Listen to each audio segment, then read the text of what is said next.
Hello everyone, मैं Swaraj sir KDS classes Prayagraj official में आपका स्वागत करते हैं फिर से एक बार। आज का ये जो लेक्चर होने वाला है वो होने वाला है क्लास 10 सीबीएसई बोर्ड के लिए, जो कि ऑप्शनल सब्जेक्ट है इंफॉर्मेशन टेक्नोलॉजी। कोड है 402 कोड।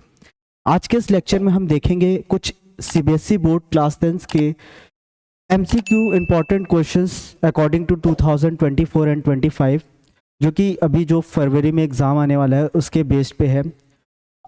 इंफॉर्मेशन टेक्नोलॉजी 402 कोड में टोटल हमारे दो पार्ट्स होते हैं, पार्ट ए और पार्ट बी। पार्ट ए की बात करें तो पार्ट ए हमारा एम्प्लॉयबिलिटी स्किल्स के होते हैं और पार्ट बी हमारा होता है सब्जेक्ट स्पेसिफिक स्किल। जो पार्ट ए होता है एम्प्लॉयबिलिटी स्किल, वो हमारे सीबीएसई बोर्ड के जो पैटर्न के हिसाब से टोटल 10 मार्क्स के लिए क्वेश्चंस आते हैं। कितने मार्क्स के लिए क्वेश्चंस आते हैं? 10 मार्क्स के लिए क्वेश्चंस आते हैं। और जो पार्ट बी होता है वो टोटल 40 मार्क्स के होते हैं।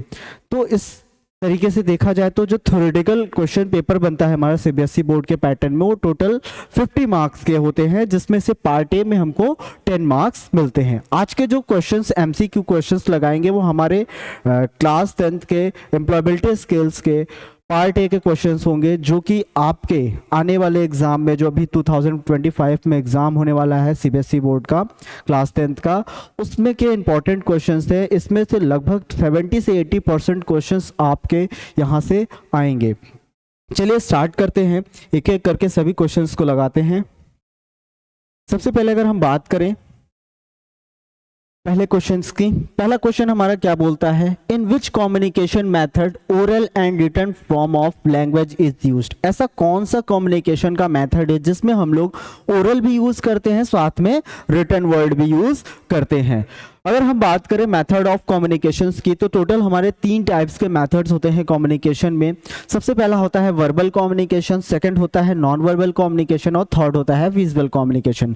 अगर वर्बल कम्युनिकेशन की बात करें तो वर्बल कम्युनिकेशन वो कम्युनिकेशन होता है जिसमें हम लोग बाय वर्ड, स्पोकन वर्ड या फिर रिटन वर्ड का यूज करके हम लोग किसी से कम्युनिकेशन करते हैं। और नॉन वर्बल कम्युनिकेशन क्या होता है? जिसमें हम लोग इशारों से बात करते हैं, जैसे कि अभी हमारा हैंड मूवमेंट हो गया, आई कांटेक्ट हो गया, फेशियल एक्सप्रेशंस हो गए।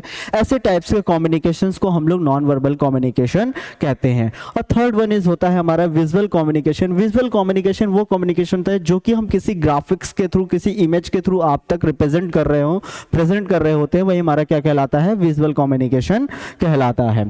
तो इनमें से अगर हम बात करें कि ऐसा कौन सा मेथड है जिसमें हम लोग ओरल रिटन दोनों वर्ड्स का यूज करके किसी से कम्युनिकेशन करते हैं, तो वो होता है हमारा वर्बल कम्युनिकेशन। वर्बल कम्युनिकेशन ऐसा कम्युनिकेशन है जिसमें हम लोग ओरल वर्ड भी यूज करते हैं और रिटन वर्ड भी यूज करते हैं। आइए नेक्स्ट क्वेश्चन की तरफ बढ़ते हैं आगे। नेक्स्ट क्वेश्चन हमारा क्या है? This is the backbone of a communication cycle.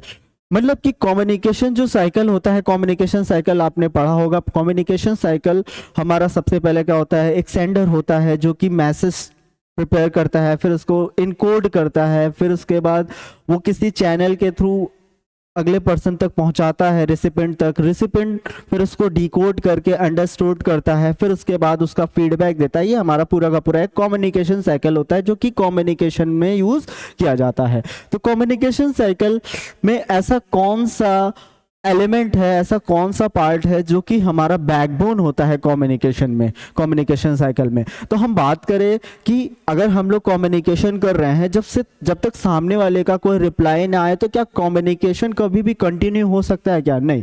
अगर हम लोग रिप्लाई नहीं करेंगे, फीडबैक नहीं देंगे किसी को, तो हमारा कम्युनिकेशन कभी भी कंटिन्यू नहीं हो सकता। इसीलिए इसका आंसर जो होगा वो हमारा क्या होगा? फीडबैक। क्या होगा हमारा? फीडबैक। नेक्स्ट आगे क्वेश्चन पे बढ़ते हैं। Due to noise, people are not able to understand the speaker. What type of barrier is it? मतलब कि जब आसपास नॉइज हो रही हो और दो पर्सन आपस में बात कर रहे हो, वहां पे सामने वाली एक दूसरे की बात ना सुन पा रहा हो, तो उस टाइप के बैरियर को हम लोग कौन सा बैरियर कहते हैं?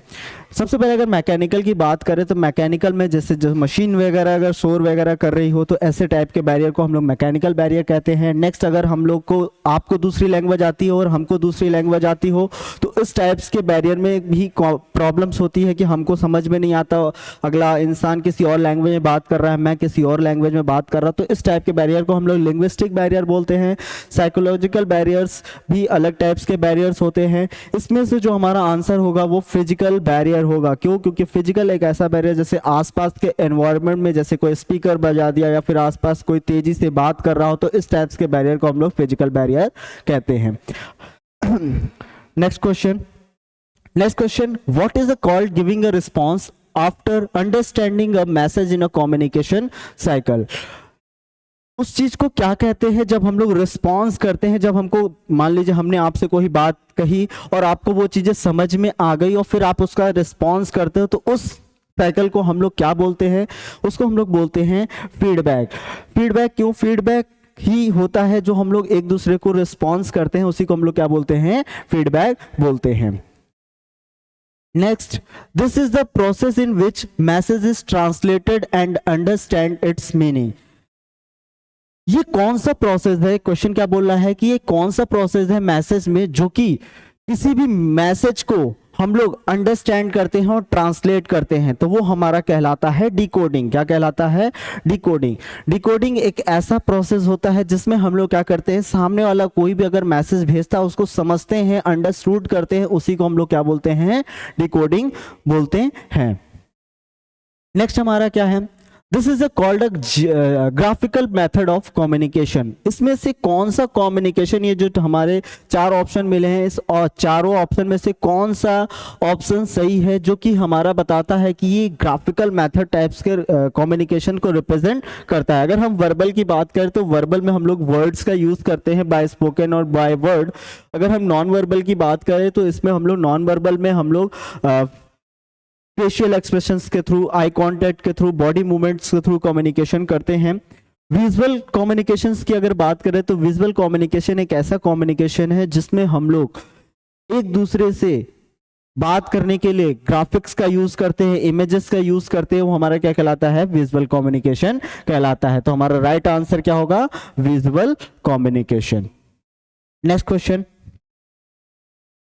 नेक्स्ट है, in this communication method body movement and face expression is used. हमने तीन मेथड्स कम्युनिकेशंस के देखे थे। सबसे पहला मेथड क्या था हमारा? वर्बल। वर्बल में हम लोग क्या कर रहे थे? वर्ड्स का यूज करके हम लोग कम्युनिकेशंस कर रहे थे। दूसरा था नॉन वर्बल, जिसमें हम लोग क्या कर रहे थे? एक दूसरे से कम्युनिकेशन करने के लिए बॉडी मूवमेंट्स, आई कॉन्टेक्ट्स, फेस एक्सप्रेशंस का यूज कर रहे थे। तो इस क्वेश्चन में वही बोल रहा है, in this communication method body movement and face expression is used. मतलब कि हमारा क्या होगा? नॉन वर्बल कम्युनिकेशन होगा। क्यों? क्योंकि नॉन वर्बल कम्युनिकेशन में हम लोग बॉडी का मूव करना, आई कांटेक्ट, फेशियल एक्सप्रेशन ही हमारा क्या कहलाता है? नॉन वर्बल कम्युनिकेशन कहलाता है। नेक्स्ट हमारा है, in this process thoughts are converted into understandable form. मतलब कि जब हमारे दिमाग में, जब किसी से कम्युनिकेशंस करने होते हैं तो हम लोग के दिमाग में थॉट्स आते हैं कि हमको ये वर्ड इससे बोलना है, बट उस चीज को एक ओरल या फिर रिटन लैंग्वेज में कन्वर्ट करने को हम लोग क्या बोलते हैं? इनकोडिंग बोलते हैं। उनको हम लोग क्या बोलते हैं? इनकोडिंग। तो ये हमारा राइट आंसर होगा, encoding. Next, what is the called a group of word that given a complete meaning. मतलब उसको क्या कहते हैं जो कि कई वर्ड्स के ग्रुप को एक मिलाकर के एक पर्टिकुलर मीनिंग क्रिएट करता है? उस टाइप्स के वर्ड्स, उस टाइप्स के ग्रुप को हम लोग क्या बोलते हैं? सेंटेंस बोलते हैं। क्या बोलते हैं? सेंटेंस बोलते हैं। इसके ही मदद से कई वर्ड्स को आपस में कंबाइन किया जाता है और एक मीनिंगफुल मीनिंग निकल के आती है पर्टिकुलर हमारे लिए, वही हमारा क्या कहलाता है? सेंटेंस कहलाता है। नेक्स्ट है, a dash is a group of sentence organized around the central topic. मतलब कि सेंटेंस के कई ग्रुप्स को एक सेंट्रल टॉपिक को डिफाइन करने के लिए यूज किया जाता है। मतलब कि कई सेंटेंस का यूज करके हम लोग एक सेंट्रल, कोई भी एक टॉपिक को डिफाइन करने के लिए यूज करते हैं, उसको हम लोग क्या बोलते हैं? पैराग्राफ बोलते हैं। Next, next, dash feedback provide detail information and how well और poor communication was done.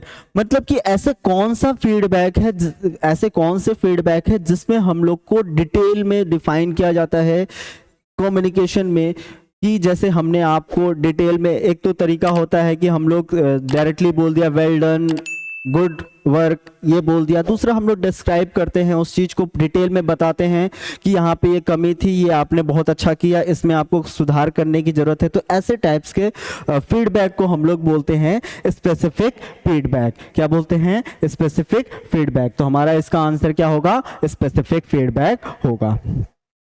Next, dash feedback is general feedback, for example well done और यू डिड वेल।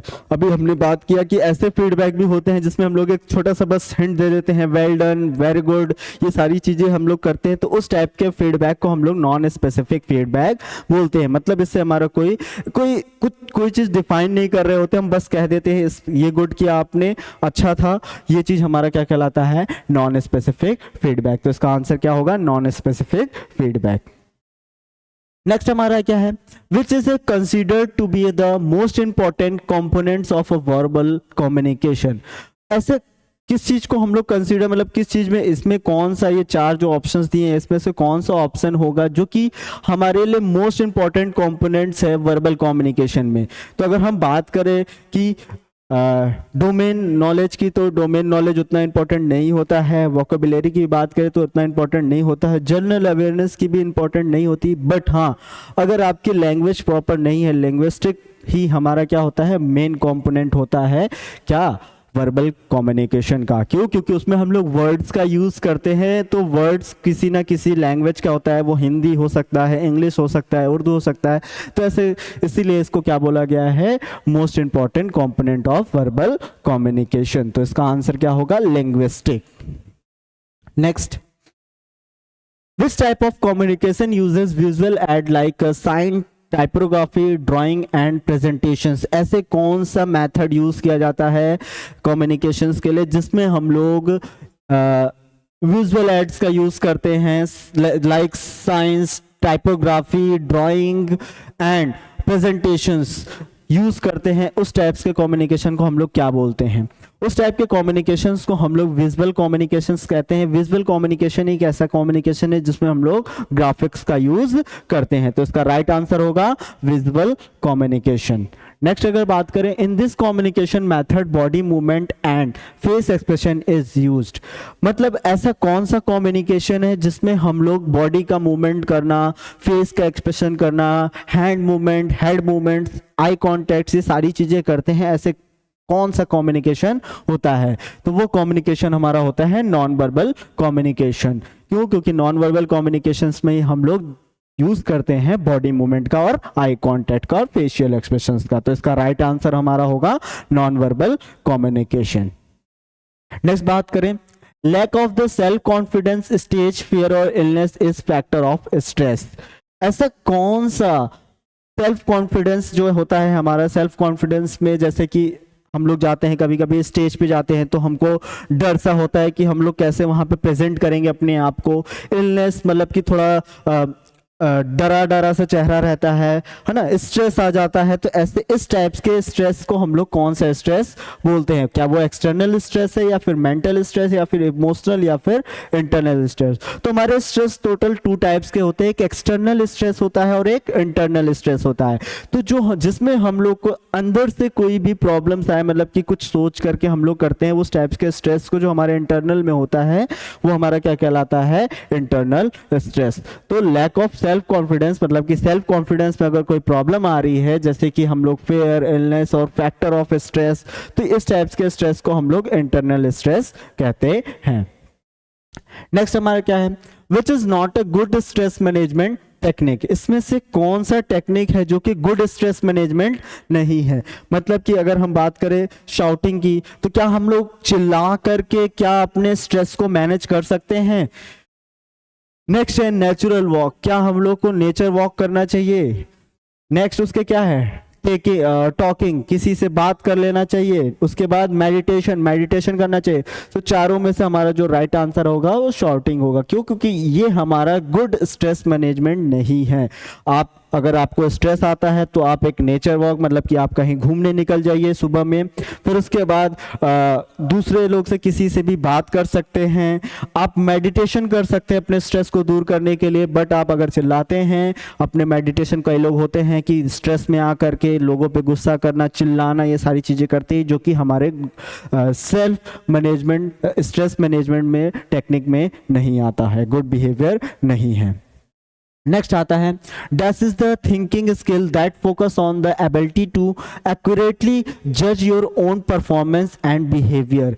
ऐसा कौन सा इसमें से चारों में से ऑप्शन है जिसका यूज करके हम लोग अपने खुद के थिंकिंग को एक्यूरेट कर सकते हैं, अपने आप को मोटिवेट कर सकते हैं? तो हमारा होता है सेल्फ अवेयरनेस। क्या होता है? Self awareness. अगर हम लोग खुद से अवेयर करेंगे तो हम ईजिली कोई भी चीज़ें सोच पाएंगे, किसी चीज़ पे भी जजमेंट कर पाएंगे, किसी भी चीज़ को मैनेज कर पाएंगे इसी तरीके से। अगर आपके अंदर सेल्फ अवेयरनेस है, मतलब कि पहले से ही आप लोग अवेयर हो जाते हो, किसी का वेट नहीं करते हो कि कोई हमको रोकेगा इस चीज़ के लिए, गलत है सही है। अगर खुद सेल्फ अवेयरनेस आपके अंदर है तो आप ईजिली मैनेज कर सकते हो। नेक्स्ट है, this is the ability to do what need to be done without influence from other people or situations. कई बार क्या होता है, लोग एक दूसरे के मोटिवेशंस के लिए वेट करते हैं कि सामने वाला मोटिवेट करेगा या फिर ये हमको इन्फ्लुएंस करेगा इस चीज़ के लिए, काम को करने के लिए, जो कि बहुत गलत होता है। आपको सेल्फ मोटिवेशन आते रहना चाहिए, मतलब कि आपके अंदर वो क्वालिटीज़ होनी चाहिए कि आप अपने आप को खुद मोटिवेट कर पाओ कोई भी काम करने के लिए। आप दूसरे पे डिपेंड ना रहो कि अगला इंसान आपको मोटिवेट करेगा। तो इसका जो राइट आंसर होगा वो हमारा होगा सेल्फ मोटिवेशन। नेक्स्ट आ जाते हैं।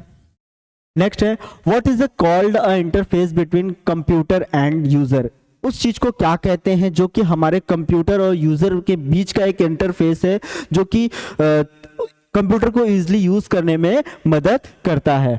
तो वो हमारा क्या होता है? वो हमारा होता है सॉफ्टवेयर। सॉफ्टवेयर एक ऐसा है चीज़ है जो कि ईजिली हम लोग को कंप्यूटर और ईजिली यूज़र के बीच में एक इंटरफेस क्रिएट करता है। नेक्स्ट हमारा, next, in dash operating system the user sends command and instruction to a computer in a character form. ऐसा कौन सा कंप्यूटर सिस्टम है, टेक्निक है, जिसके मदद से हम लोग कोई भी जब कंप्यूटर को कमांड देते हैं या फिर किसी भी इलेक्ट्रॉनिक डिवाइस को कमांड देते हैं तो वो कैरेक्टर के फॉर्म में कमांड देते हैं। तो उस टाइप्स के ऑपरेटिंग सिस्टम्स को हम लोग CUI बेस्ड ऑपरेटिंग सिस्टम बोलते हैं, कैरेक्टर यूजर इंटरफेस। उस टाइप के ऑपरेटिंग सिस्टम को CUI बेस्ड कहते हैं, जिसमें हम लोग टेक्स्ट के फॉर्म में कोई भी इंस्ट्रक्शंस या फिर कोई भी कमांड देते हैं। Next, in DAS operating system the interface is a graphical, the user interact with figure and graph on the screen। ऐसा कौन सा ऑपरेटिंग सिस्टम है जिसमें हम लोग कोई भी कमांड एक ग्राफिकल वे में देते हैं, किसी चीज को सेंस करके जो ग्राफिक के फॉर्म में होता है, कलरफुल होता है, वो टाइप्स के ऑपरेटिंग सिस्टम को हम लोग GUI बेस्ड ऑपरेटिंग सिस्टम बोलते हैं, जिसको हम लोग फुल फॉर्म बोलते हैं ग्राफिकल यूजर इंटरफेस। तो इसका आंसर होगा GUI बेस्ड। नेक्स्ट है, what is a file extension. File extension क्या होता है? फाइल एक्सटेंशन हमारे फाइल का जो सबसे आखिरी नेम होता है उसी को हम लोग क्या बोलते हैं? फाइल एक्सटेंशन बोलते हैं। तो इसका राइट आंसर होगा last name of file. Next, what is the file extension of MS word, MS excel, MS PowerPoint and MS access. File का एक्सटेंशन हमारा MS वर्ड का क्या होता है, MS एक्सेल का क्या होता है, MS पावरपॉइंट का क्या होता है और MS एक्सेस का क्या होता है। जो हमारा MS वर्ड का एक्सटेंशन होता है वो .doc होता है। जो हमारा MS एक्सेल का होता है .xls होता है।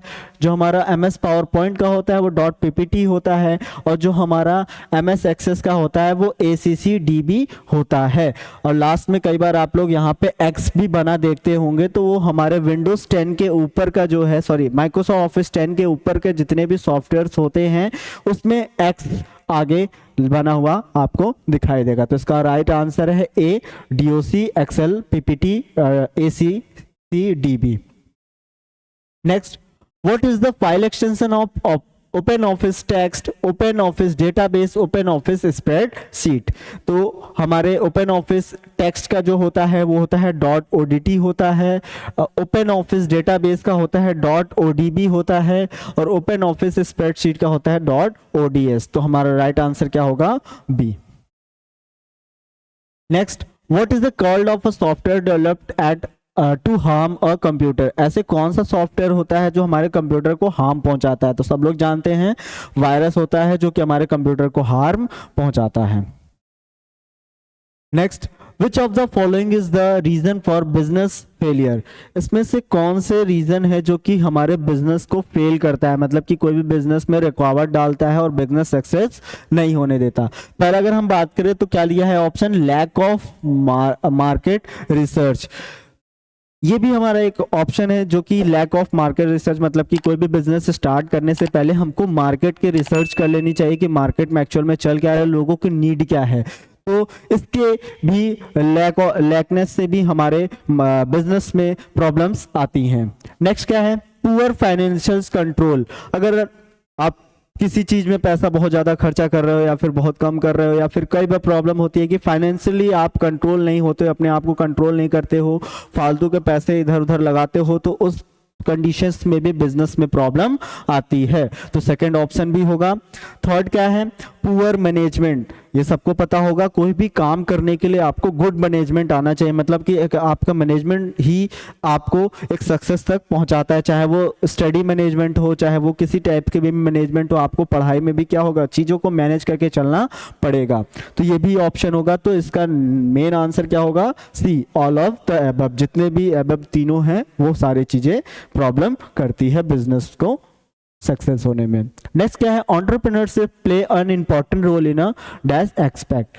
मतलब कि इसमें से कौन सा इंपॉर्टेंट रोल एंटरप्रेन्योर करती है, प्ले करती है रोल? जैसे जॉब क्रिएटर, मतलब कि एक एंटरप्रेन्योर जॉब भी क्रिएट करते हैं। Next, complete need of consumers के नीड्स को भी वो कंप्लीट करते हैं entrepreneur. Increase GDP of a country, country की जीडीपी भी बढ़ाते हैं हमारे एंटरप्रेन्योर्स। तो इसीलिए हमारा ऑप्शन क्या होगा? All of this. जितने भी होते हैं ये सारी चीजें हमारे क्या होते हैं? इंपॉर्टेंट रोल होती है हमारे एंटरप्रेन्योर्स के प्ले में। Next, which is not a function of an entrepreneur? इसमें से कौन सा फंक्शन एंटरप्रेन्योर नहीं परफॉर्म करता है? तो वो हमारा है मेंटेनिंग रिकॉर्ड। ये हमारा एंटरप्रेन्योर का काम नहीं होता किसी भी रिकॉर्ड को मेंटेन करना। मेकिंग डिसीजंस लेता है वो। पब्लिक रिलेशंस क्रिएट करता है। ऑर्गेनाइजेशन रिसोर्सेज क्रिएट करता है, लाता है। बट हमारा मेंटेनिंग रिकॉर्ड वो डेटाबेस वाले लोग करते हैं। Next, dash is not the quality of entrepreneur. इसमें से कौन सी क्वालिटी हमारी एंटरप्रेन्योरशिप नहीं होती है? डिस्ट्रैक्टेड होती है, मतलब कि वो एक ऐसी क्वालिटी है जो कि एंटरप्रेन्योर्स के अंदर नहीं होनी चाहिए। लीडरशिप अच्छी होनी चाहिए, रिस्क टेकिंग होनी चाहिए, मतलब रिस्क लेने आना चाहिए, इन्वेंशन नया नया चीजें इन्वेंट करने के लिए उनको आना चाहिए, बट डिस्ट्रैक्टेड उनके अंदर नहीं होना चाहिए। नेक्स्ट क्या है? An individual who initiates, create and manage a new business can be a called entrepreneurship. ठीक है, एंटरप्रेन्योर होते हैं ये सारी चीजें क्रिएट करने के लिए। Next, which of the following is the reason for a business failure? इसमें से कौन सा रीजन हो सकता है हमारे बिजनेस को फेल करने में? लैक ऑफ मार्केट रिसर्च, ये भी होगा। पुअर फाइनेंशियल कंट्रोल, ये भी होगा। पुअर मैनेजमेंट, ये भी होगा। तो ये हमारा क्या हो जाएगा? All of the above. Thank you class, आज के लिए इतना ही। अगले लेक्चर में हम लोग मिलेंगे, पार्ट बी के क्वेश्चंस लगाएंगे जो कि हमारे इंपॉर्टेंट क्वेश्चंस होंगे। और भी जो भी क्वेश्चंस आपको प्रॉब्लम हो आप कमेंट में डाल सकते हैं और उसके हम लोग सॉल्यूशंस आप तक पहुंचा देंगे। Thank you class.